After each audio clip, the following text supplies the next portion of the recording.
we're doing our series on extraordinary. Pinag-uusapan po natin that ordinary people, but through the process of brokenness, they were able to realize and experience the extraordinary God. Alam niyo, pag ang idea ng brokenness pumasok sa isip ng maraming tao, naisip na kagad lang, masakit yan.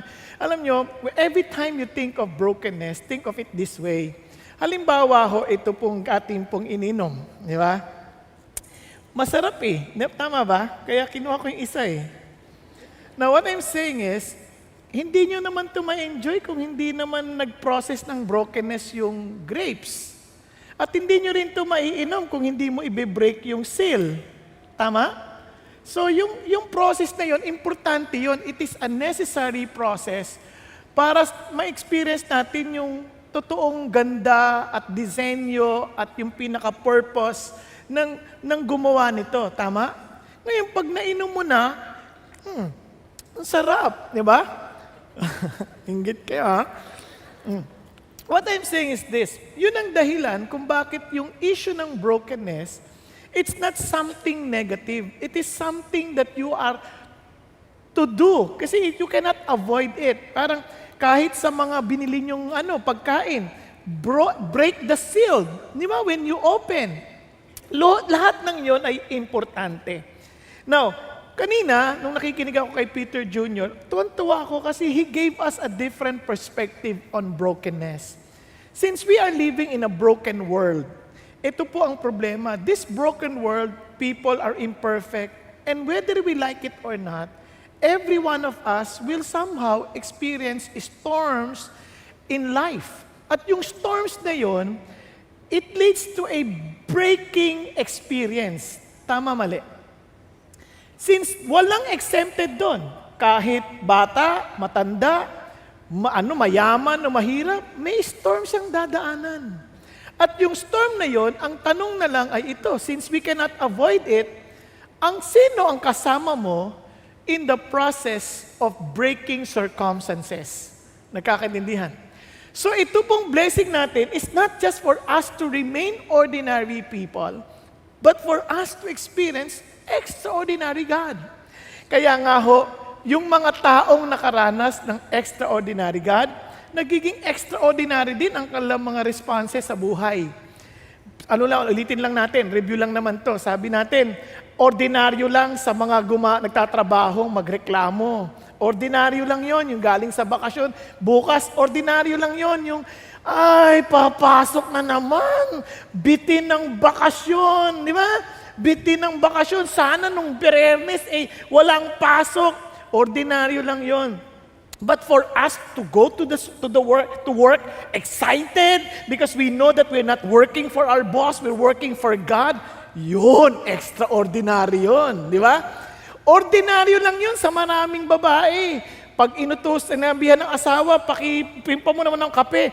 Ang tanda mo na, dami kong ginagawa, ikaw na yan. Ordinaryo lang yun. But when you do it because of your love for God, it becomes extraordinary to serve with gladness from your heart. Tama? Ngayon din, sa mga asawang lalaki, it is very ordinary to neglect the wife, hindi pinapansin, basta ang unang tinatanong, ano ulam? Ito lang niluto mo? Na hindi iniisip, anong ginawa mo sa maghapon? Kawawa ka naman. Baka kailangan mo ng masahe? Hindi tinatanong yun. Ang tinatanong, maligo ka na nga ang baho-baho mo? Ordinaryo lang yon, pero extraordinary din. Sudden, wow, kamusta ka na, sweetheart? Miss na miss kita maghapon. Alam mo, mama, mamasahin kita. Alam mo, kumain ka na ba? Alam ko, nagluto ka. Parang napaka-extraordinary kasi you're doing it because of your love for Jesus. Are you following? In this life, it is so extraordinary to be so excited in life. And it's all because of your extraordinary God. And sinimulan natin to sa pag-aaral natin kay kanino? Naalala niyo pa? Si John.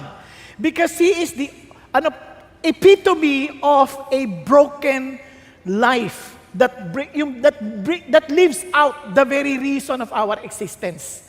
Ano sabi niya? He must increase. I must decrease. Pag narinig niyo yung pangalang Frankenstein, anong pumapasok sa isip niyo? Monster! Naku, sabi niya, monster si Frankenstein!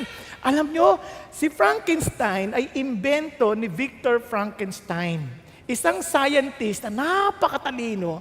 Ang ginawa niya, gumawa siya, binuhay niya itong si itong tao na to, tinawag niyang Frankenstein. Bakit siya naging monster? Kasi nabuhay siya, nahiwalay sa pinakadesenyo at dahilan ni Victor Frankenstein. Now, anong ibig sabihin? Kapag tayo ay nilikha tayo ng Diyos, nabuhay tayo ng hiwalay sa pinakadahilan ng Diyos, which is to glorify Him through our lives, we are all becoming Frankenstein. Hindi niyo ba napansin yun? Sa bahay, ang daming Frankenstein. Di ba? Kapag pera ang pinadahilan ng buhay mo, pag kinapos, nagiging monster ka. Anong ginagagas mo? Ubus na ang pera natin! Di ba? Monster na. Tapos sasagot din ng Frankenstein na babae dahil wala ka na kang binibigay, galit ka pa! Ganon, di ba? Kaya puro monster na yan. Tapos ituturo ang Frankenstein na anak, ikaw ang dahilan! Di ka nag-aaral! Yung problema sa inyo! Hindi mo napansin, puro monster? Kaya, are you increasing Jesus in your life or not? Pakisabi mo sa katabi mo, kung hindi si Jesus ang in-increase mo sa buhay mo, Frankenstein. Oh, di ba? Frankenstein ka. You're a monster. Kaya nga, ang gulo-gulo ng buhay ng maraming tao. Now, inaral natin si Isaiah. Then he saw the holiness of God. He was broken. In that, he experienced the very blessings of the Lord. Ganon din si Jonah. Si Jonah, he tried to run away from God. Sinong kawawa? Siya din. Imagine mo, naranasan niyang kainin ng isda. Naranasan because he was not really broken enough to really experience the blessings of God. And last week, si Pastor Marty, bindes niya tayo by reminding us that when God breaks us, cooperate. Amen? Ngayon, pag-uusapan natin ang panibagong tao sa Bible. Ang pangalan niya ay si David. When you hear the name David, what comes into your mind? Yung unang-una. Sino? Goliath. Goliath. Ang galing mo. Goliath naman talaga eh. Kasi doon siya nakilala. Ito yung bata, mga 15 or 17 years old. Nilabanan si Goliath. He was not afraid to face Goliath, a giant. Pero lahat sila takot. Pero siya, hindi siya natakot. Then let me tell you this. Whenever we think of David, praise God for him. You know why? It inspires many of us. Why? Because all of us are encountering what? Goliath problems. Tama ba? Ang dami natin problema. Problema sa bahay, problema sa pisina, problema sa daan, ang dami nating mga Goliath problems. And sometimes we say, may pag-asa pa ba? No. Remember David. Now, itong si David na to, marami siyang accomplishments. Now, just to introduce to you si David, he is Israel's second but greatest king. He rose to power from humble circumstances and amid many difficulties. He captured Jerusalem. He established it as Israel's capital. Unified the nations kasi magkahiwalay yung grupo ng Judah at saka ng Israel, Northern Kingdom, and built an empire that stretched from Egypt to Mesopotamia during 40-year reign. Tapos hindi lang yon, a man of many talents. Can you imagine? A shepherd, a musician, a poet, a warrior, a politician, an administrator. Kaya yung Psalm, ang dami niyang sinulat dyan. Mga awitin na ang gaganda na hanggang ngayon kinakanta pa natin. Minsan, ginagawa na lang natin ng bagong tono. Then, he was a prominent what? As the king par excellence, as the standard for all later kings. In fact, he is a messianic symbol. Amazing. Pero with all of these accomplishments and description about David, ang pinaka-paborito kong description is how God described David. Kasi kung meron lang ako ang pinapangarap ko, if God would just describe my life, I hope that He would also describe me this way. I have found the son of Jesse, a man after my heart, who will do all my will. You know what?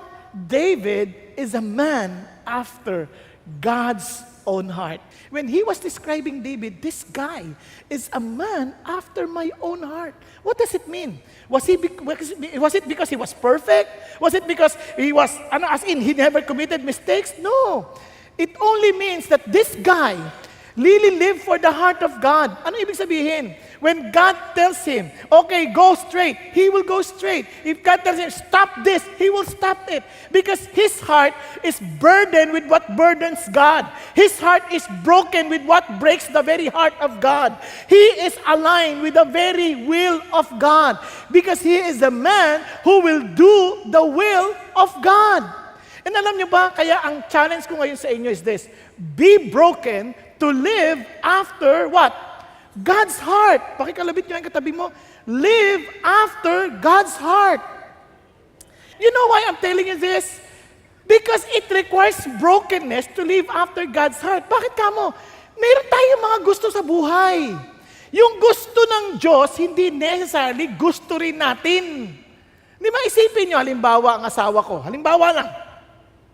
Pwede naman niyang gustuin na ibang tao eh. Pero alam niya, ako yung binigay ng Diyos sa kanya. Kaya anong sabi niya sa mga anak ko? Ma, anong nakita mo kay Papa? Bakit siyang napangasawa mo? Ang Papa mo, mabait na, pangit pa. Oh, diba? Ang diin nun, hindi ko yun makalimutan. Pero, isipin ninyo, kung ako yung babae, obviously, sino ba sa inyo gusto mapangasaway pangit? At magandang sa kanta yun, hanapin mong pangit ng ibigin kang tunay. Magandang pakinggan, pero masama sa tingin. Kaya ako, advice ko sa mga bata, hahanap na rin kayo ng mamahalin at mapapangasawa sa buhay. Siyempre yung mahal si God at gwapo. Tama ba? Kasi yung kagandahan naman, it depends on the one looking at it and looking at the person. Tama ba? Ay, yung salita nga, beauty is in the eyes of the beholder. O, yung maganda sa'yo, maaari namang hindi maganda sa lahat eh. Sa'yo lang maganda. Sa'yo eh. Nakuha ninyo, hindi naman ibig sabihin yung maganda sa akin, maganda sa lahat. Yung ganun ba? Pero, pipili ka na rin lang naman, siyempre yung gusto mo na rin titigan sa gabi, di ba? Ako mapalad kasi ang binigay sa akin ng Diyos maganda. Siya, hindi naman siya masyadong tumitingin sa akin. Hindi, ang totoo niya, asawa ko sobrang bait. Kasi kaya niya pinagaganda yan. Siya nag-alaga ng buhok ko, minawasahin niya yan, sinusuklay niya, tinatakpan niya lahat ng bakante, siya nagsusuklay niyan. Dinaano pa yan, hine-hair dryer, pasiguradong ayos, parang ginagawa niya sa tuta namin dati.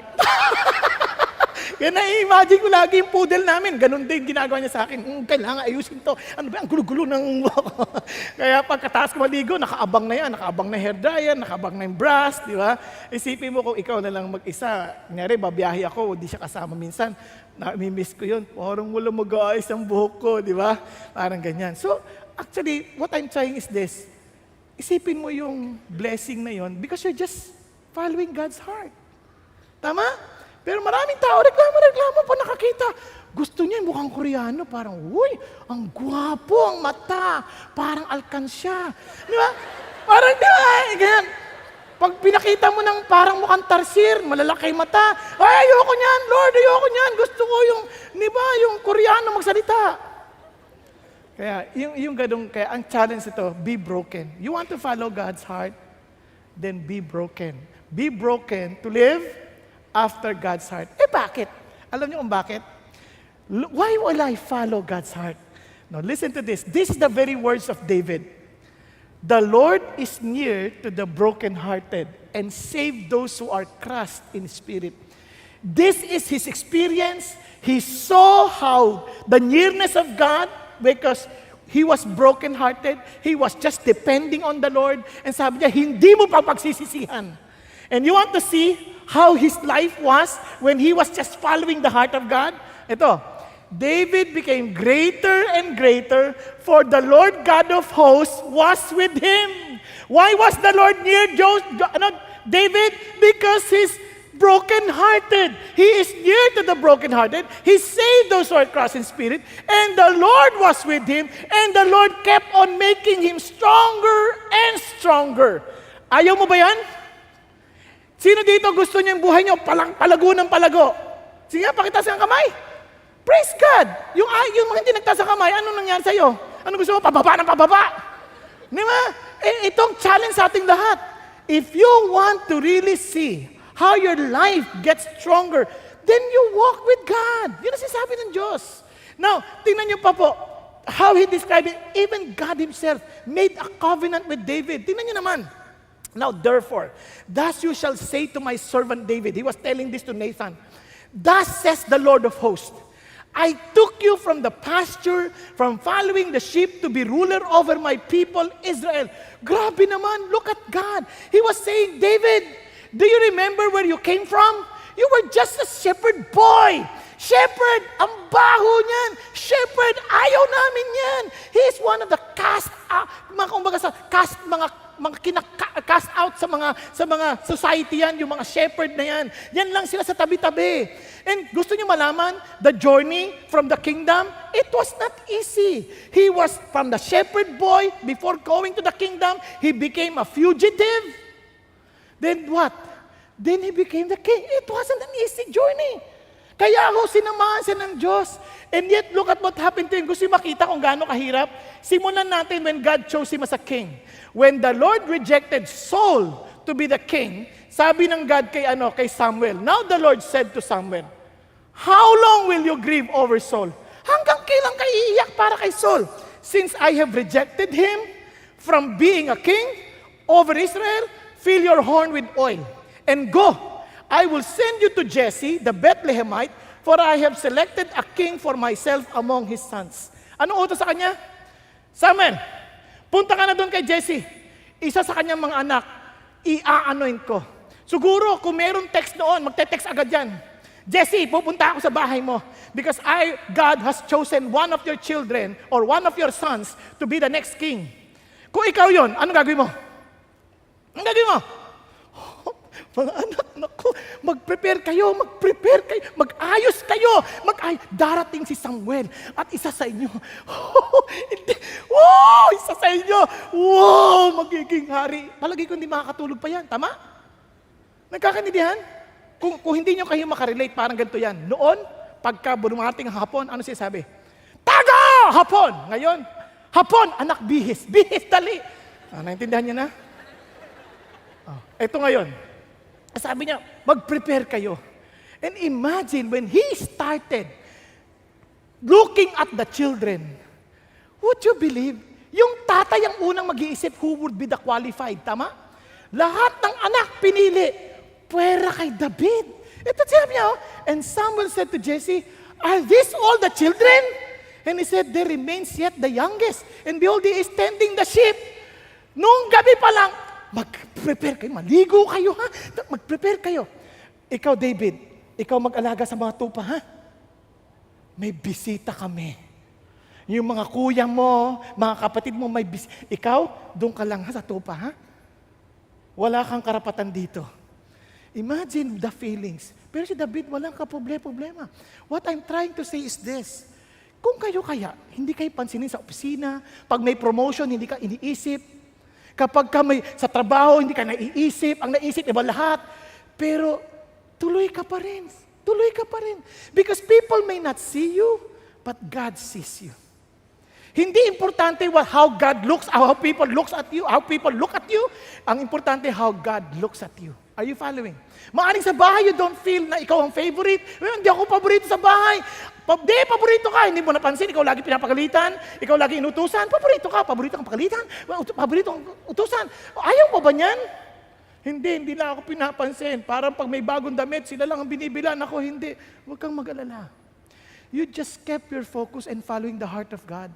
Not to the heart of people. People change, but the heart of God never changes. Are you following? Now look at this. Kaya naman, sabi niya, then Samuel said to Jesse, ano sabi niya? Send and bring him, for we will not sit down until he comes here. Yan ang parusa sa inyo lahat. Tayo tayo ngayon. Hanggat habang wala pa siya, ang tagal naman itong David na to. Saan naman itong David na itong batang to? Tapos nung inanoint na, kasi sabi ni God, I'm not looking at the external appearance, I'm looking at the heart. Siguro ina-anoint na. At 12 years old, kaya hindi siya naisip kasi 12 years old lang siya. Binuhusan ng ganyan, sabi ni siguro ni Samuel, you will be the next king. Kung ikaw yun. I'm so Pero dahil bata siya, hindi niya inisip yun. Okay, good. That would be a possibility. Pero tingnan mo yung heart. He was willing to follow the heart of God. Are you following? Kaya kahit, ulitin ko kahit hindi ka pansinin. Kahit dito, minsan feeling mo, I want to be a pastor, but somehow they do not recognize my gifts. Relax ka lang. God recognizes your gift. If He really called you to be a pastor, then He will make use of you. Di ba? Kunyari, kahit saang area ng buhay, do not let people, do not find a way for yourself. Allow God to work it out for you. Nagkakadinihan. Listen to this. Many people told me, wala kang karapatang magturo. But God said, you are my man. Nagkakadinihan? You are my boy. Kaya hindi yung sasabihin ng tao, anong sasabihin ni God. Nagkakadinihan tayo? Tuloy tayo. Ngayon, balik tayo sa I have been with you wherever you have gone. Remember? Sabi ni God. And have cut off all your enemies from before you. And I will make you a great name. Like the names of the great men who are on the earth. Totoo. Pinakita ng Diyos yan. Flashback. Parang sa palabas, flashback. Naalala mo, when you were fighting Goliath, everybody was afraid of Goliath. But I was with you. And look at the heart of this man. He was only 15 years old or 17 years old, but out of the abundance of the heart, you can easily see what is the condition of his heart. Tingnan niyo nangyari. When he saw, sabi niya, I went after him and attacked him. Kasi even Saul was saying, you cannot fight Goliath. He's an experienced warrior and you're just a kid. Ano sabi niya? No, you don't understand. And rescued it from his mouth. And when I rose up against me, I seized him by his beard and struck him and killed him. Ano tinutukoy niya? Gusto mo maintindihan ko ano tinutukoy niya? Let's go to the next verse. Your servant has killed both the lion and the bear. Wow! Can you imagine? Kung alam nyo lang, nako, mahal na hari. Yung batang-bata, excited. Kung alam nyo lang, kinuha niya na, sinubo niya na yung tupa. Hinabol ko, sinabunutan ko, kinuha ko yung tupa. Di ba? At pinatay ko yung bear, pinatay ko yung leon. And sabi niya, and this uncircumcised Philistine, sa Tagalog, at itong supot na to, will be like one of them. Nandiyan nyo? And since he has taunted the armies of the living God, alam nyo kung bakit? Ininsulto niya yung mga hukbo ng Panginoong Diyos. Hindi ako papayag because my God does, deserve to be respected. Hindi yung mga iniinsultong ganyan. Nakuha niyo? Out of the abundance of the heart. And look at this. Then David said to the Philistine, nung kaharap niya na si Goliath, you come to me with sword, with a spear, and a javelin, but I come to you in the name of the Lord of hosts, the God of the armies of Israel, whom you have taunted. Diba? Kung tayo, ako yun, iniisip ko, ako yun, ano kaya? Sa laki nun? Malaki ka lang eh. Umupo ka. Ano nito? Diba? Kasi siyempre ang isip ko agad yung size mo. Pero ito, hindi niya nakita yung size niya. Nakita niya yung size ng Diyos niya. Hindi mo pwedeng insultuhin ng aking Panginoon Diyos. And sabi niya, this day, I'm telling you, the Lord will deliver you up into my hands. And I will strike you down, sabi niya, and remove your head from you. And sa tangkad nun, and sabi niya, and I will give the dead bodies of the army of the Philistines, hindi lang ikaw, kasama ng mga kampun mo. Sabi niya, this day, to the birds of the sky and the wild beasts of the earth, that all the earth may know that there is a God in Israel. You know what he was saying? I will fight you and I will kill you. You know why? Because I want to tell the world that my God is real. I will react and I will respond and I will work with extraordinariness because I want to tell the whole world that my God is true. Nagkakadinan tayo? I won't be afraid of you. I won't be anxious. You know why? Because my God is real and I want the whole world to know about it. Now, continue. And all that this assembly may know that the Lord does not deliver by sword or by spear, for the battle is the Lord's, and He will give you into our hands. Ganun ang laman ng puso niya. And David, I took care of your enemies. Ganun, kitang-kita ko yung heart ni Diyos. As he was following the heart of God, nilalaban niya yung puso ng Diyos, he kept on winning. Naging kalaban niya sino? Mismong in-law niya, si Saul. Father-in-law niya, nakaaway niya. Mismong hari niya, nakaaway niya. But God kept on protecting David and He never fought as in never disrespected his leader. Instead, looking at God. No, my God is real. My God is true. He will protect me. Pati yung mga sarili niyang tao, papatuhin siya. Ano sabi niya? And he strengthened himself with the Lord. Amazing tong puso ni David. Now, let's continue. And when your days are complete, kaya sabi ni God, when your days are complete and you lie down with your fathers, David, you know what? I will raise up your descendant after you, who will come forth from you, and I will establish his kingdom. Amazing, no? Ano sasabi ni God? I am promising you your posterity, and he shall build a house for my name. Lord, naalala niyo si David, he was the one dreaming to build a house for God. Pero sabi ni God, sorry David, I cannot allow you that. Kung ako yan, sobra naman Lord, ba't naman ganon? Ako nangangarap eh. Pero hindi, he was so broken, he was following the heart of God. Ang sabi ni God sa kanya, but I will establish the throne of his kingdom. He will build the house for me, not you. Kung mayabang si David at hindi susunod sa puso ng Diyos, that's unfair! I thought of it, not him! But hindi. Lord, okay. Sabi niya, and I will be a father to him, and he will be a son to me. When he commits iniquity, I will correct him with the rod of men and the stroke of the sons of men. But my loving kindness shall not depart from him as I took it away from Saul, whom I removed from before you. You see, David, because you've been walking with me, because your heart is after me, I'm telling you, I rejected Saul, but you will remain serving me. Sarap, no? Now sabi niya, your house and your kingdom shall endure before me forever. Your throne shall be established forever. Ang sarap. Why? Because this guy is broken to live for God's heart. Kaya sabi, your word is a lamp to my feet and a light for my path. Paano mo nalaman na talagang you are following the heart of God? Seryoso ka sa salita ng Diyos, tama ba? Kaya ngayon, your word is a lamp to my feet. Hindi mo yan binabaliwala. You meditate on it, you study it, you read it, you apply it in your life. Nakuha niyo yung sabihin? Pag-isipan niyo mabuti. Seryoso sila sa bagay ng Diyos. They do not take God as in lightly. Seryoso sila, inaalam nila. Alam niyo marami sa atin, hindi tayo ganun kaseryoso, and yet we want God to bless us. Tapos pag nangyari sa ating problema, sinisisi natin ng Diyos. Pero tanongin natin, are we really serious to know His Word? Are we really serious to know what is in His heart, that we will follow His heart? Minsan hindi naman eh. We're not asking God when it comes to looking for a partner in life. We're not asking God when we are in terms of our business. We don't even meditate on His Word to know so that our path would be guided. Nasusundan niyo po? Hello? Pakisabi sa katabi mo, are you really serious to follow God's heart? Now, if you want God's blessing, listen to me. Then get serious with His Word. Pero ingat tayo. Ibig ba sabihin si David invincible? Hindi. Tingnan niyo sabi ni Lord. If you think you're standing firm, be careful that you don't fall. Now listen.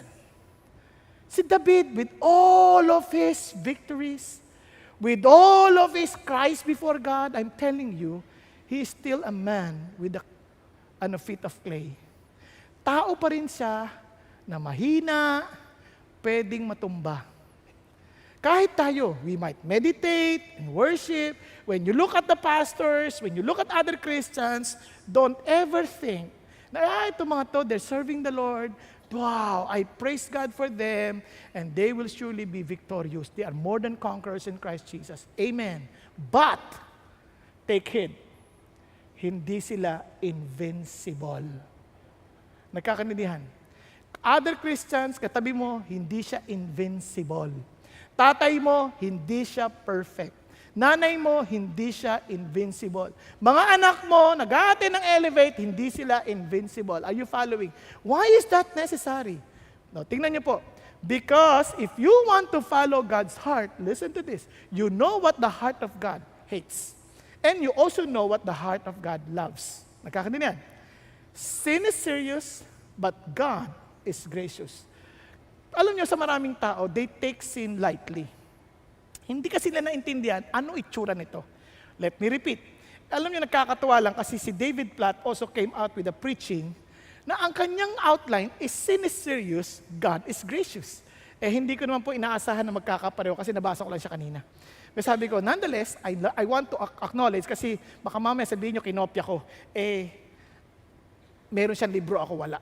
Okay? Nagkakaintindihan? Alam niyo naman mga Christian, napakabait. Hi! Plagiarism! Di ba?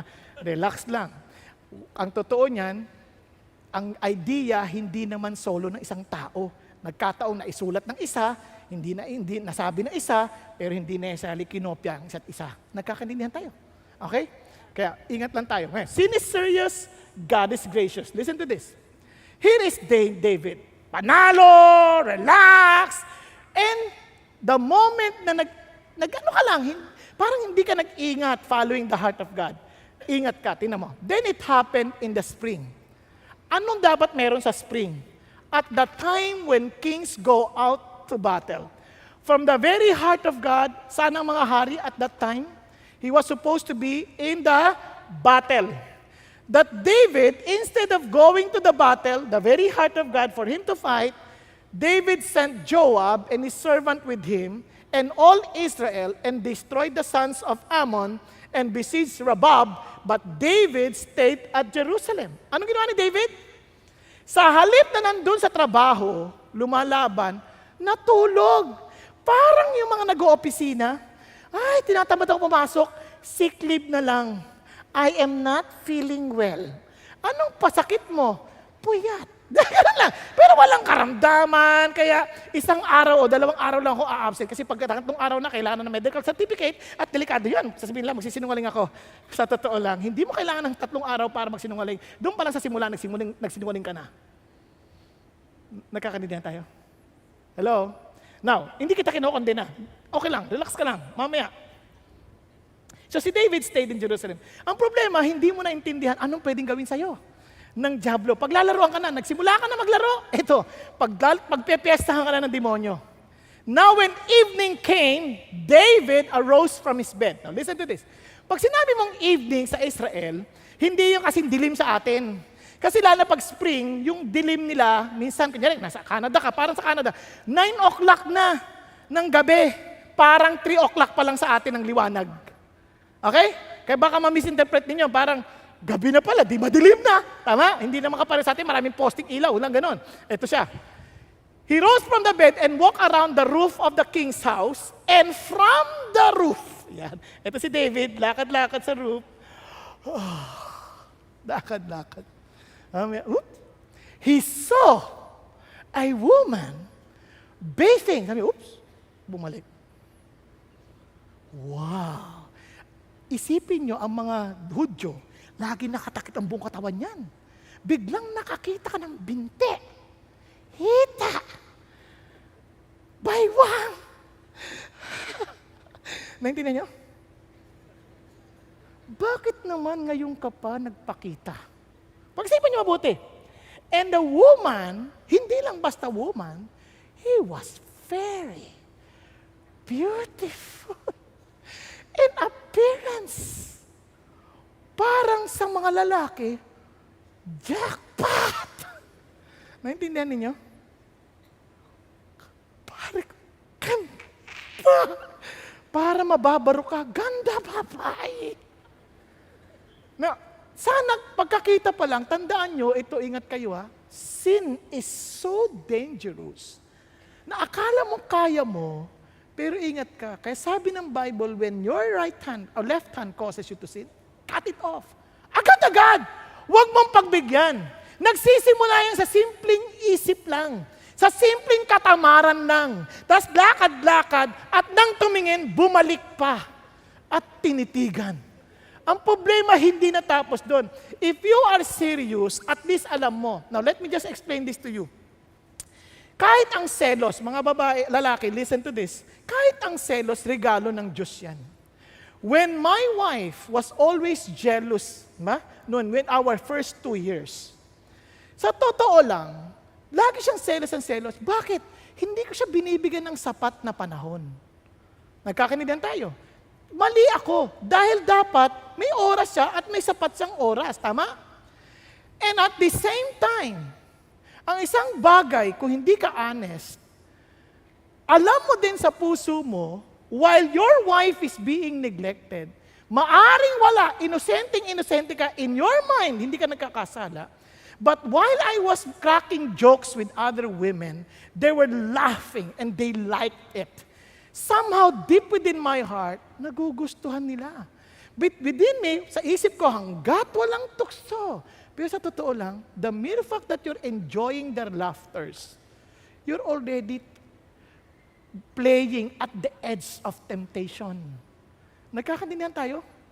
Hello? Kaya yung iba nagsimula lang sa text. Hi. Joke lang, tawa-tawa. Mamaya yung mga LOL na yan, biglang mua. Sa text na nagsimula yun. Mamaya yung mua niya, mukha na. Totohanan na, delikado. Ingat ka, etong David, hindi agad pinutol. Now listen to this, don't you ever think that we're better than David. Nobody here can really be better than David. He meditates on the word. He was a prophet of God. He was faithful in his quiet time. He always prayed to the Lord. Are you following? What I'm saying is this, we are all prone to fall. Don't ever think that will never happen to me. Don't ever think na hindi ako ganyan. Hindi ako ganyan. Hindi ako magkakasala. Christian na ako. Remember this, kahit Christian ka, hindi yan guaranteed that you are sin-proof. Nagkakaintindihan? Kaya I praise God for CCF. Hindi ini-encourage sa amin to go to drive with another woman na hindi namin asawa. We are not encouraged to do counseling na palagi sa babae, opposite sex. Ngayon nga, mahirap na kahit na same sex na rin, delikado na rin. Kaya kailangan meron ka ng kasama palagi. Bakit? Because we are all just human beings. Yung akala mong napaka-inosente, wala nangyayari, meron. Kaya nga, kinikwento ko sa'yo, ganyan ang dahilan, ba't ganyan ako magpa-picture? Bakit? Kasi ayokong maglaro ang isip ko dahil sa simula pa lang, kailangan ko nang putulin at durugin ang maaring binhi na pwedeng nagdala sa akin ng kaisipan na magpantasya. Nagkakanilan tayo? Kasi lalaki ako galing ako sa pornographic na memory. Kaya pag may nadikit sa akin, ano yun? Bakit tumikit? Kaya yun, magtataka yung mga babae sa akin, bakit minsan di ako nakipagbeso-beso, nagmamano ako. Bakit? Kahit na ano pa, kasi hindi sa malisyoso akong tao, I just want to protect myself. Kasi I am also human being. Nagkakaintindihan tayo? Kasi maaaring wala man isa. Pak, dumikit. Tapos sa loob-loob kong, kanta niya. Grabe. At nag-iisa ko ang kanta niya. Nakabeso-beso ko siya. Naglalaro na yung beso-beso na yon, kung saan-saan ang umabot. Tapos hindi mo naman ramdam, kailan kaya kami ulit magkikita? Naintindihan niya? Itong David, hindi nag-ingat, hindi pinutol. Anong ginawa? Nagtanong pa, sabi niya, sino yung babaeng yan? Sino yan? Diba? Pa-inosente pa. Sino yung naliligo na yan? Kunyari yung dating nga, sino yung naliligo na yan? Ba't naliligo niya? Sir naman, Bathsheba! Tatanungin mo pa, Bathsheba? Pangalan pa lang. Talagang mahilig maligo yan. Di ba? Nakuha ninyo? Ang masama, anak siya ni Eliam. At asawa ni Uriah the Hittite. Tigil tayo sandali. Kung sakaling hindi kilala ni David si Uriah, sinong Uriah? Sir, si Uriah, naalala mo, one of the mighty men who protected you? Naalala mo when you were being, parang attack or being parang trailed by Saul, nang papatayin ka? This is one of the guys who protected you. He was one of the guys who was willing to die for you. Si Uriah. Kaso kilala niya Si Uriah. Sir, si Uriah. Si Uriah, okay. Palad Ang palad niya. Ang ganda ng asawa niya. Now, pero hindi tumigil dun Sana. Si pare pala. Sorry. Wag na lang. Okay, si pare. Hindi Siguro sabi niya, wala namang makakakita at makakaalam. Pare, sikreto lang natin to. Huwag magkikwento. Patawag mo. Kapag will ni God, hindi sasama, iligtas ako. Pag sumama, will ni Lord yun. Kanya? Minsan ganun ang tao eh. Pag will ni Lord, darating, kung hindi, Lord, di ba ganun? Lord, kung hindi mo will, hindi mo siya pararatingin. Kung hindi mo will, hindi mo kami magtatagpuin. Dumating siya, will ni God. Tumigil ka, alam mo na from the very beginning, hindi. Naghahanap ka lang ng excuse. Di ba para yan yung naghahanap nung sabi niya, hindi ako kain ng donut, hindi ako kain ng donut. Eh napadaan siya, sabi niya, Lord, pag nakahanap ko ng parking, will mong kumain ako ng donut. Nakahanap ng parking, pero 8 beses umikot. Maraming tao ganyan. Nakuha niyo? Now, tinatawag. So David sent messenger and took her. And when she came to him, he lay with her.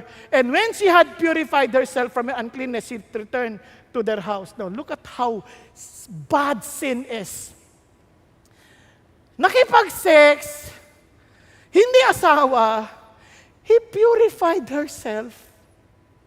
Sa isip niya, I can do this ritual and everything is just fine.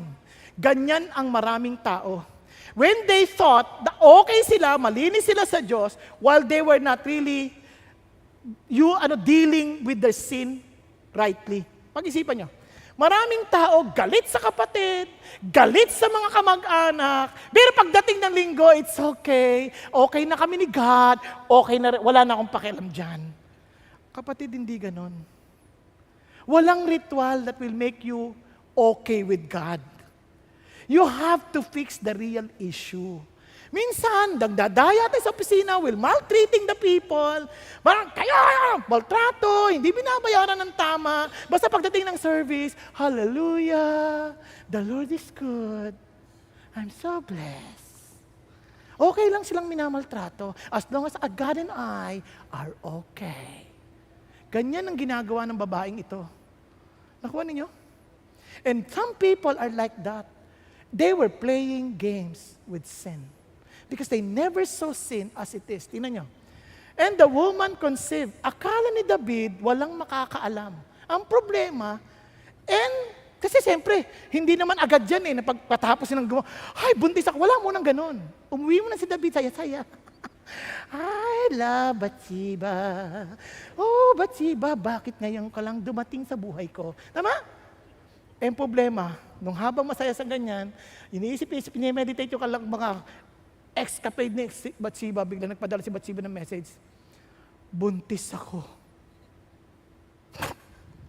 Sorry umabot pa sa'yo? Hindi naman, no? So, buti na lang.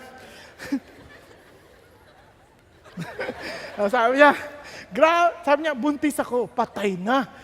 Biglang, ano ba to? Paano na yan pag nalaman ni Uriah? Paano pag nalaman nilang lahat, yari ako, tanggal ako bilang hari, yari ako, naku, patay na to. You begin to think of the consequences. You begin to think of I would be removed from office. I would be taken away from my kingdom. What? I would be embarrassed. People will talk about me how bad I was. Imagine, he is my friend, Uriah. He fought for me. He gave his life for me. And look at what I did. No, this must not be done. This must not be exposed. Plan A. Patawag si Uriah. David sent Joab, say, padala mo si Uriah dito. Plan A. So Joab sent Uriah to David. When Uriah came to him, David asked concerning the welfare of Joab and the people in the state of the war. Kamusta, Uriah? Kunyari, walang nangyari. Kamusta? Okay naman po yung laban, sir. Medyo lamang tayo. Medyo magandang laban natin. Magaling si Sir Joab. And okay po. Good. O, sige, good. That's very nice. Thank you for that report. Well, uwi ka na muna, ha? Uwi ka. Enjoy. Watch yourself. Enjoy. Go home. Ha? Mag-rest ka muna. But Uriah slept at the door of the king's house. With all the servants of his Lord, did not go down to his house. Wow, yung mga kasama siya, hindi umuwi. Napakarangal ng tao na to. Bakit? Bakit hindi ka umuwi? Sir, isipin nyo naman, the ark in Israel and Judah are staying in a temporary shelter. My Lord Joab and the servants of my Lord are camping in the open field. Shall I then go to my house to eat and drink and to lie with my wife? Sir naman, with all due respect, sir, yung boss ko nga hindi natutulog lang sa labas nakikipagdigma. Tapos ako, sir, magpapakasasa, mag-enjoy sa asawa ko. Sir, hindi ko ata maatim yun. A very honorable guy. Are you following? Tapos sabi niya, plan A did not work. Isip tayo, plan B, plan B. Lasingin kaya natin to. So David called him and he ate and drank before him. Nilasing! Doon yung maintindihan, magkaibigan sila. Ha? Kasi para mag-inuman ng hari at saka itong tao na to, ibang close sila. So nilasing and he made him drunk. And inaasahan niyang uuwi ito, punta sa bahay. Hi, Bathsheba, lasing ako. Di ba? Eh hindi. And lie on his bed with his Lord's servant, but he did not go down to his house. Kahit lasing siya, nandun pa rin yung dangal niya. Sabi niya, nakakainis na to. Sabi ni David, hindi ko pa rin umuwi. Ayaw mo? Ito na lang. In the morning, David wrote a letter to Joab, plan C, and sent it the hand of Uriah. He had written the letter saying, place Uriah in the front line of the fiercest battle and withdraw from him so that he may be struck down and die. Wow! In his mind, kailangan mamatay si Uriah para hindi na ito madiskubre. Tama ba? Sabi niya, Joab, ilagay mo sa pinakamatinding labanan, ha? Saka mo iwan. And Joab followed the instruction, pero may konting tweak. Ang ginawa, siyempre, kung isa lang siya, iiwanan, obvious na obvious. Bari makita pa ni Uriah. Bakit mo ko iniiwan? Mas makikita sa mga mata, you betrayed me. Tama? As si Joab, hindi niya mapapatawad ang sarili niya. Kaya ang ginawa, marami sila. A platoon perhaps, patay silang lahat. At the report, sabi mo kay Haring David, Sir, matinding labanan, medyo may isang platoon tayong namatay, pero sir, patay din po si Uriah. Si David, pwedeng magalit, pero nung lalaman niyang namatay din si Uriah, at alam din ni Joab, kaya sinabi ni Joab, sabihin mo rin ha, namatay na si Uriah. Eto ngayon, sabi ni David, sabihin mo na lang kay Joab, do not let this thing displease you, for the sword devours one as well as the another. Make your battle against the city stronger and overthrow it. So he encouraged him. Ano sabi ni David? In his mind, parang walang problema. Ano sabi niya? Alam mo, Joab, lahat naman tayo mamamatay one way or another. Nagkataong ganito namatay si Uriah. So be it. Di ba? So let not you be discouraged. Imagine, hindi lang si Uriah ang namatay, pati yung mga kasama niya, patay din. Nakuha ninyo? So, iyak-iyak to si Bathsheba. Pagkatapos ng morning days, sabi ni David, parang nagmamalasakit pa. Kawawa ka naman, kaibigan ko si Uriah, pakakasalan na kita. Nakuha ninyo? Ganun katindi yung kasalanan. Ang problema, hindi nyo pa nakikita talaga yung ilalim. Yan palang nakita nyo yung sa labas. Kung gaano ka-trickery, yung trickery ng sin. Yung akala mo kaya mo, hindi mo pala kaya. Sin is serious. So ano magiging problema? Ito na. With all of this, wala rin. Kaya tuloy tayo. This is what the Lord, the God of Israel says. Ano ba talaga ang problema? Listen to this. Ito ang kasalanan. Para maintindihan ninyo. Kaya marami sa atin nilalaro natin kasalanan kasi we don't really know the real picture of a sin, the real portrait of a sin. Sabi niya, David, I anointed you king over Israel, and I delivered you from the hand of Saul. I gave your master's house to you, and your master's wives into your arms. I gave you the house of Israel and Judah, and if all his hands been too little, I would have given you even more, David. Lahat ng request mo binigay ko. David, hindi lang yon. David, I blessed you. Whatever blessings you have, it came from me, David. At hindi lang, but David, isipin mo kung kulang pa, sabihin mo lang sa akin, I'm willing to give you. Tama? Now listen to this. Everything you're enjoying now, everything you have, your work, your studies, your schooling, those are from God. Hindi yung galing kanino, hindi lang yung magulang mo, Diyos yun. Giving your parents the ability to work and to earn, galing sa Diyos yun. Ikaw, the ability to study, the ability to go to school, galing sa Diyos yun. Are you following? Now, tuloy tayo. Sabi niya, why have you despised the word of the Lord by doing evil in His sight? You know what he was saying? Alam mo, David, ang kasalanan ito, hindi yung nagsinungaling ka, hindi. You despise. Yung parang nilapastangan mo, inalipusta mo, yung salita ng Diyos. Parang binaliwala mo yung salita ng Diyos at yung word of this, parang ang galit sa Diyos. Naintindihan ninyo? That you have struck down Uriah the Hittite with the sword and have taken his wife to be your wife and have killed him with the sword of the sons of Ammon? Sabi niya, now therefore the sword shall never depart from your house. Tigil tayo sandali. Now listen to this. Maybe akala niyo parang simple lang. Teka. Example. You did not submit to your husband? Lord naman, normal lang sa amin yun. No. You're despising my word. Nobody in this room would ever dare and say, I hate you, God. We will never say that. But the action that we're doing is exactly expressing that we're despising His word. Yan, Lord, nangopya lang ako eh. Nag-pray naman ako, natulungan mo ako. Hindi ako makaisip. Bukas yung papel niya. Answered prayer, di ba? Hindi, anak. You're despising my word. Di ba sabing sa'yo, I hate cheating? Lord, naiinis ako eh. Inutusan ako ng magulang ko, naiinis ako eh. Lord, ano ba, normal lang yun sa mga kabataan. No, you are despising me. You're despising my word because I told you to honor your parents and obey them. Hello? You're talking again at the back, talking as in words, as in against your boss, at their backs. Ang labo ng boss natin, walang niya talaga yan, hindi talaga marunong yan. Anak, did I not tell you to respect your boss and do your work for me? You're despising my word. Naintindihan niyo kung gaano katinding? Hindi, maliit lang naman yan eh. Hindi ho siya maliit. Parang ganito yan yung mga babae sa isang school, magli-lipstick, tas hahalikan nila yung mirror. Paramihan sila ng labi doon. Tapos nililinisan yun. Lagi, hirap na hirap yung tagalinis. One time, sabi nung teacher, yung supervisor, hindi na to pwede mangyari. Tinawag niya lahat ng mga babae.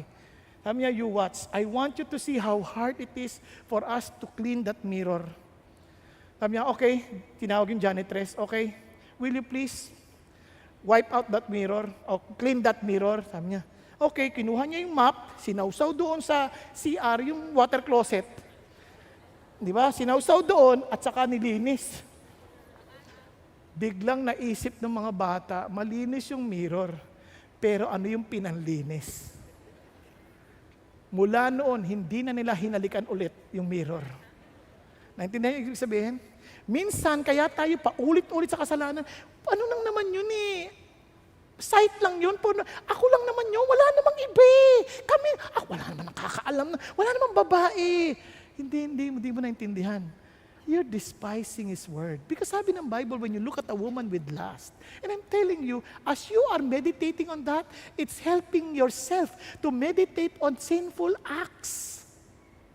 Are you now seeing the picture and the real portrait of sin? No, hindi lang yan. I'm telling you now, may consequence pa yan. Ano sabi niya? Thus says the Lord, behold, I will raise up evil against you from your own household. Ayokong gawin to sa'yo, David, but you have to because whatever you sow, you reap. And sabi niya, I will even take your wives before your eyes and give them to your companion, David, and he will lie with your wives in broad daylight. I mean, indeed, you did it secretly, but I will do these things before all Israel under the sun. And when he was saying this, hindi masaya si David, hindi masaya si God telling this to David. You know why? Sabi ni David, Lord, I have sinned against the Lord. And Nathan said to David, the Lord has taken away your sin. You shall not die. But, however, because by this deed you have given occasion to the enemies of the Lord to blaspheme, the child also that is born to you shall surely die. Ano sasabi ni God? Anak, ayoko tong gawin sa'yo, kaya lang, you have given the enemy the opportunity to blaspheme me, to require me to bring this to your attention. Kasi merong consequence ang sin eh.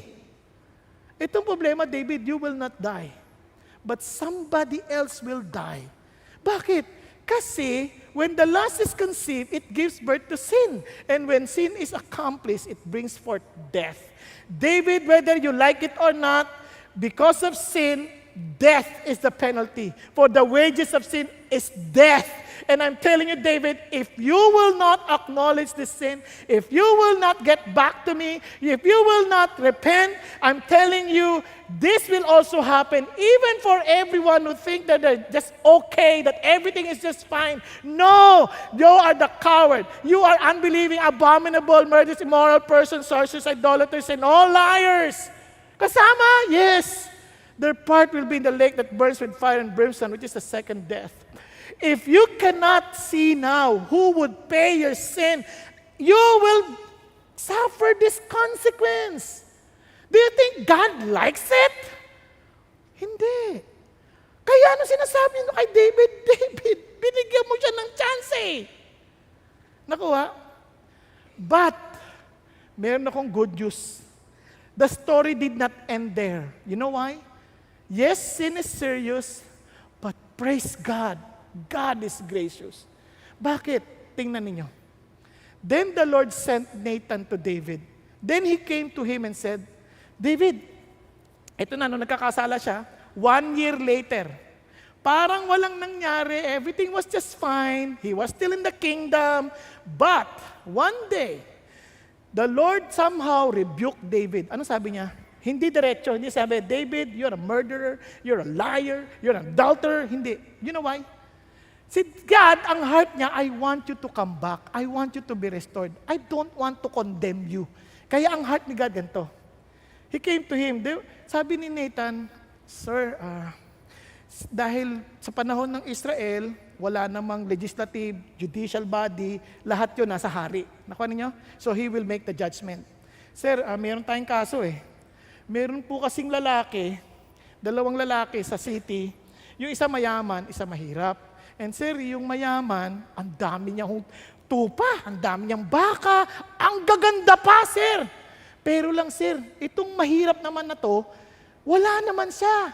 Kundi iisa lang na yulam, yung maliit lang na batang-bata pang tupa. And sir, alam niyo po ba, inalagaan niya yung sir, pinalaki niya, inalagaan niya, pinakakain niya, tinuring niyang para niyang anak. Yung mga bata, sir, yung anak niya, tuwan-tuwa sa tupa na yun. And sir, pinakakain nila, mismo tinapay nila, iniinom nila, mismo sa cup nila umiinom.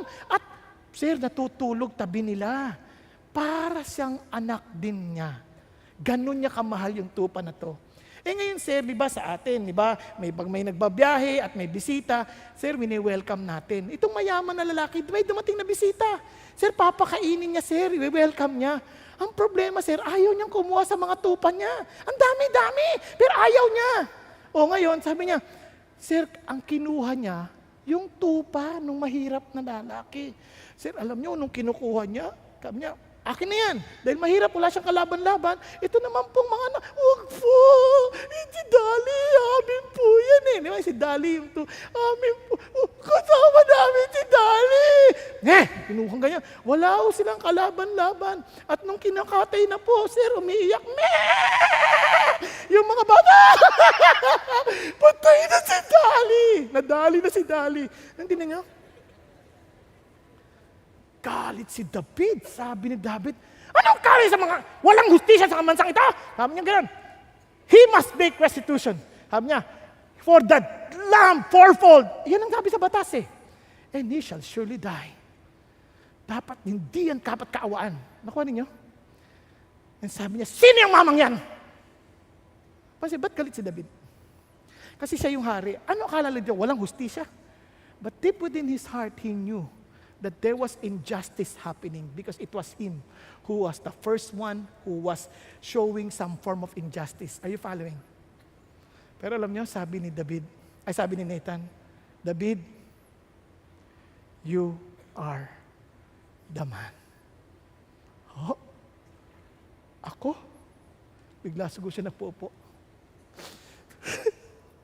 You see, it is God's grace to show us that we're sinning. Minsan, yung mga nag-adulterer, minsan isipin na, hindi, mahal ko siya eh. You see, I'm a lover to her. Hindi to kasalanan. Masama bang magmahal? Akala niyo, ibig sabihin? And to David, nung inutusan ko naman I'm a general, I'm the king, that's my right. That's my privilege as a leader to tell them what to do. I was not acting as a sinner, I was acting as a general. Are you following? But for him to realize that he's a sinner, grace ni God yun. Because none of us will repent until somebody tells us that we're really wrong. Nakuha ninyo? Kaya grace ng Diyos yun.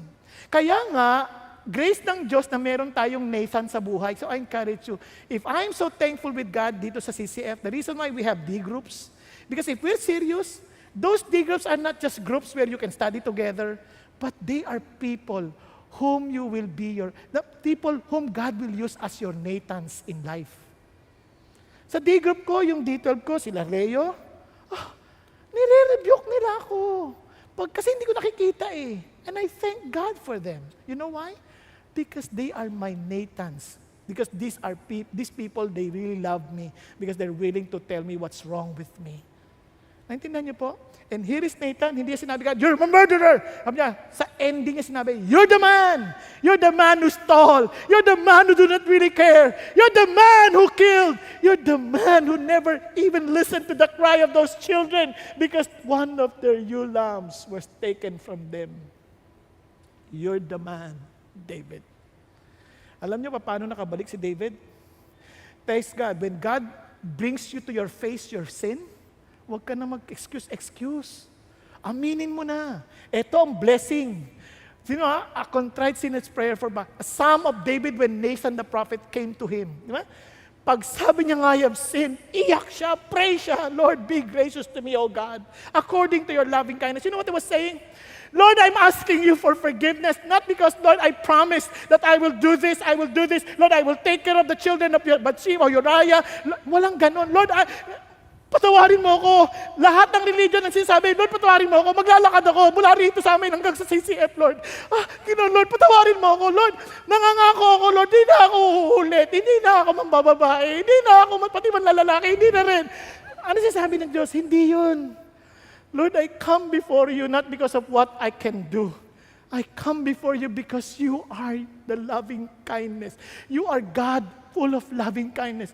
You are God who is so compassionate. Lord, I come before you because of your character, because you're God. Kaya maraming tao nagkasala, ayaw lumapit sa Diyos. You know why?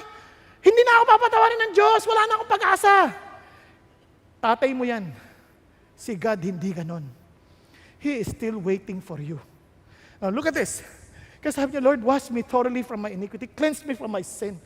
For I know my transgression, my sins ever before me. Lord, wala nang excuse. Alam ko naman yung kasalanan, nandyan lang lagi eh. Wala nang excuse. Hindi, kasi si Bathsheba eh. Doon pa kasi naligo sa harapan ko eh.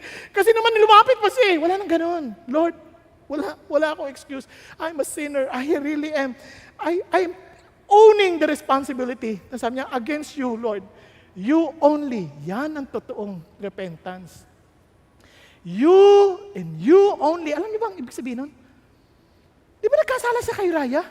Di ba nagkasala siya sa pamilya pa ng iba pang namanay? Di ba nagkasala siya sa batas? Hindi. Sabi niya, Lord, yung physical adultery ko, ang totoo niyan, larawan lang yan ng aking spiritual adultery. I was looking for arms to carry. I forgot your arms. I was looking for a boss somewhere to lay my head on. I forgot you, Lord God. To you alone have I really sinned. Alam niyo pa ulit-ulit na you. Di ba? Absalom, at kunyari, David, Abraham. Lord, nakalimutan ko yung pag-ibig mo. Nakalimutan ko yung intimacy nating dalawa. Nakalimutan ko. Kaya Lord, but I have sinned and done what is evil in your sight. Ano yung pansin? Hindi sa pananaw ng ibang tao, nakakaya naman ang sasabihin ng ibang tao, hindi ganoon. Hindi na ano sasabihin ng magulang ko, hindi na yon. Ano sasabihin ng ibang no, hindi na yon. Lord, ano yung paningin mo? Kasi minsan sa tingin ng ibang tao, okay ka lang eh. Sa tingin ng ibang tao, tingin mo sa sarili mo, okay ka lang eh. But not in your sight, not in your neighbor's sight, not in anybody's sight, but in your sight, O God. Pardon me for what is evil in your sight, so that you are justified, Lord. When you speak and blameless when you judge, Lord, I accept it because you are righteous, so I come before you. And look at this, how he repents. Behold, I was brought forth in iniquity. My very nature is sinful. Behold, you desire truth in the innermost being, and hidden part you will make me know wisdom. Purify me with hyssop. Lord, I shall be clean. I'm not asking for my own hyssop. Alam mo yung hyssop? Yun yung tanim na itasaw-saw sa dugo, ipapahid yun sa pinto para palalagpasin ng kamatayan. Naintindihan nyo? Sabi niya, I'm not asking for that. I'm asking for your hyssop. He was already looking forward to his own son, Jesus Christ, who would die for him. Naintindihan? Tingnan niya, wash me and I shall be whiter than snow. And make me hear joy. Kung alam mo lang, kung akala niyo isang taon halos na parang wala nangyayari, I'm telling you, I was not hearing any joy and gladness. My bones which are broken. I pray, Lord, please allow me to rejoice again. Lord, parang titingnan mo ako, galit ka kaya, please hide your face from my sin and blot out my iniquities. Create in me a clean heart, O God, and renew a steadfast spirit within me. Look at this. And do not cast me away from your presence, and do not take your Holy Spirit from me. I saw it, Lord. I saw how you have taken your Holy Spirit from Saul. And in Old Testament po yan. In the New Testament, when God gave us the Holy Spirit, hindi niya na yung kukunin sa atin. Nakakaintindihan tayo? Hello? Huwag kayo matulog, sayang. Matatapos na tayo. Restore to me the joy of your salvation, and sustain me with a willing spirit. Then I will teach transgressors your way, and sinners will be converted to you. Deliver me from glad guiltiness, and the tongue will joyfully sing of your righteousness. Now listen to this. Lord, open my lips, that my mouth may declare your praise. Na hindi na ako nakakapuri. Kaya maraming tao who are in sin, and they never have forgiveness and the experience of forgiveness of God. Ang hirap kumanta. Parang hindi ako makakanta. Kung kakanta ka man, pipilitin mo, fakein mo, pero wala nang apoy, wala nang pag-apaw. Nakuha niyo? There's some form of dryness. Now, parang yung kanta mo, parang hindi na makatawid. But, Lord, I know you do not delight in sacrifice, otherwise I would give it. You're not pleased with burnt offerings. The sacrifice of God are a broken spirit, a broken and contrite heart, O God. He was not, parang belittling yung offerings. What he was saying is this, Lord, kung may magagawa lang ako, gagawin ko, pero alam ko hindi. Walang sasapat. Kaya ang sinasabi ko lang, Lord, I just want to be honest with you. I have sinned against you. Are you following? And sabi niya, a broken and contrite heart, O God, you will not despise. Did God hear his prayer? Was he restored? Praise God, he was. Alam niyo bakit? Yan sabi niya, how blessed, anong saya. This was the continuation. Is he whose transgression is forgiven, whose sin is covered. How blessed is the man to whom the Lord does not impute iniquity, and whose spirit there is no deceit. When I kept silent about my sin, my body wasted away. Through my groaning all day long, for day and night your hand was heavy upon me. Lord, kung alam mo lang, hirap na hirap ako. Kaya I acknowledge my sin to you, and my iniquity I did not hide. I said, I will confess my transgression to the Lord, and you forgave the guilt of my sin. But they did not stop that. Ano sabi niya? Therefore, let everyone who is godly pray to you in a time when you may be found. Surely in a flood of great waters they will not reach him. Pagdating ng judgment, I would not be judged along with them. Bakit? Because you have forgiven me. You are my hiding place. You preserve me from trouble. You surround me with songs of deliverance. And look at this. And I will instruct you and teach in the way you should go. And I will counsel you with my eye upon you. You know what David said? But Lord, I will tell the world about your grace. And I will tell the sinners how to come back to God. Sarap, no? Siya pa mismo magtuturo. If you have really experienced the forgiveness of God, sasabihin mo pa sila sa lahat. Now listen to this. Naalala niyo, sabi ko sa inyo, may maging mamamatay. Ano sabi ng Lord? Naalala niyo si Pontius Pilate? Ano sabi niya? Behold, the man. You know what he was saying? You are the man, David. But David, you will not die. Your child will die. Walang kasalanan, siyang mamamatay. But the truth is, pagdating ni Jesus, behold the man, he is the one.